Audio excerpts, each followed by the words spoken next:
안녕하세요. 기독교국제금제학교 김도영 목사입니다. 사랑하는 성도 여러분, 틀림없이 열매를 맺는데 하나님께서는 30배, 60배, 100배 열매를 맺는다 하셨습니다. 제가 연구한 바에 의하면 6배, 12배의 축복도 있었습니다. 나락 한 포기를 아주 탐스럽게 생겨서 하나 씌어봤더니 612개가 나락 한 포기에 달려 있습니다. 세상에 한 번 딱 심었던 한 포기입니다. 그런데 거기에 612개의 열매가 맺혀 있다니요. 이렇게 하나님은 충만한 열매를 맺게 하시는데 왜 이렇게 교회가 가난합니까? 왜 이렇게 우리 성도들이 그냥 결핍 속에서 헤매이고 있습니까? 여러분, 그것은 무엇 때문인지 아십니까? 지금 가지고 있는 것들을 활용하지 않기 때문입니다. 그래서 저는 우리 교인들에게 이렇게 가르칩니다. 무엇을 달라고 기도하지 말라고, 그리고 대신 그런 기도를 드리라고 합니다. 지금 있는 것을 가지고 어떻게 하나님 앞에 쓰일까요? 어떻게 하나님께 영광을 돌릴까요? 그 기도를 드려라. 그러면 하나님께서 무한대로 너에게 주실 것이다라는 겁니다. 이게 작두셈의 원리입니다. 여러분, 이보다 더 놀라운 성경의 축복이 1000배의 축복이 있습니다. 그런데 그보다 더 놀라운 것은 제가 해바라기 씨의 축복이라 말하는 이 해바라기 씨의 축복입니다. 2000배의 축복입니다. 해바라기 씨 하나를 심었는데 아주 탐스러운 해바라기가 열렸습니다. 엄청난 큰 해바라기입니다. 그래서 그 씨를 하나씩 세봤더니 2000개가 달려 있습니다. 여러분, 해바라기 씨 하나입니다. 하나를 심었더니 그 씨가 싹시 나고 점점 자라서 그것이 꽃이 피우더니 그게 열매를 맺었는데 2000배의 열매를 맺었던 것입니다. 그런데 무엇이 그렇게 가난하고 무엇이 그렇게 결핍됩니까? 있는 것 가지고 심으시기 바랍니다. 지금 심으면 30배, 60배, 100배, 612배, 1000배, 2000배의 하나님으로부터 축복이 임하는데요. 그런데 심어도 어느 곳에 심느냐가 문제입니다. 여러분, 여러분들에게 있는 사람들에게 심는 것은 그것이 투기요 투자입니다. 절대 하나님 나라에 심는 것 아닙니다. 여러분들보다 못한 사람들에게 심으시기 바랍니다. 씨를 하나 심어도 여러분들보다 못한 사람들, 소외된 자들, 소자들, 강도 만난 자들, 우리 알코올 중독자들, 그리고 그 피폐한 가족들, 여러분, 성경에 분명히 마태복음 25장에 말씀하셨습니다. 작은 자에게 한 것이 곧 내게 한 것이니라. 저들이 병들었을 때에, 저들이 굶주렸을 때에, 저들이 옥에 갇혔을 때에, 저들이 헐벗었을 때에, 저들이 목마를 때에 가서 돌아보는 것, 그것이 바로 심는 건데 예수 그리스도에게 하는 것이라고 말씀하셨는데, 여러분, 누가 헌금을 걷어서 건물 지라고 했습니까? 누가 대리식 건물로 아름다운 성전을 만들라고 했습니까? 여러분, 성전은 없는 것입니다. 예루살렘 성전보다 더 거룩한 곳이 있었습니까? 더 거룩한 곳이 있을 것입니까? 천만의 말씀입니다. 이방인들이 아무리 세워놔도 전통적으로 예루살렘 그 하나님께서 세우신 그 성전보다 거룩하지 않을 것입니다. 그런데 그 예루살렘이 돌 위에 돌 하나도 남지 않고 다 무너뜨려졌는데 주 70년경에 로마의 티토 장군에 의해서 예수님이 말씀하시던 그 예언이 이루어진 걸 여러분 알고 계시지 않습니까?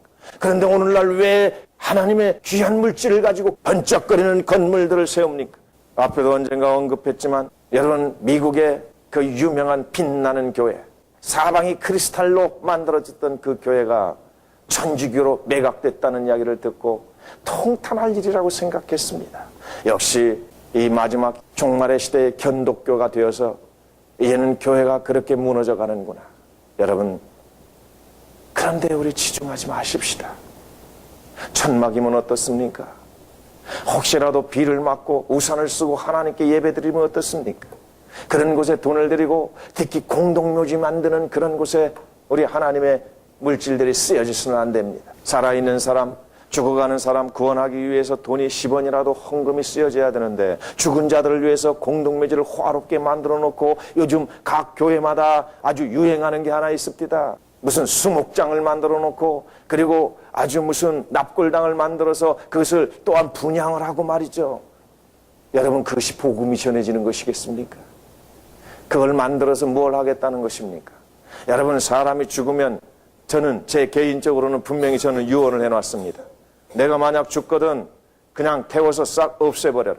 이 땅에서는 흙으로 만들어진 몸, 죽음 이후에 땅속에 묻힌다 할지라도 흙이 될 것이요 태워서 흩뿌린다 할지라도 여전히 먼지일 뿐이다. 저는 그렇게 분명하게 유언을 해놓았습니다. 물론 저의 장기는 다 살아있는 사람들에게 또 필요한 사람들에게 나눠지게 되겠죠.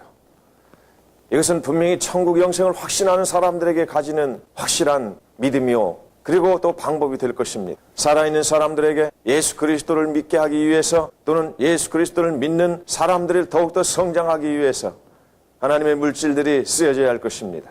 분명히 오늘 개독교라고 말을 듣는 이 참으로 통탄스러운 이 시대 속에서 우리 기독교회가 바르게 가야 할 길을 새롭게 우리들이 모색하고 또 개혁시키지 않으면 안 될 일이라고 생각이 들어집니다. 사랑하는 성도 여러분, 이제 알코올 문제도 마찬가지입니다.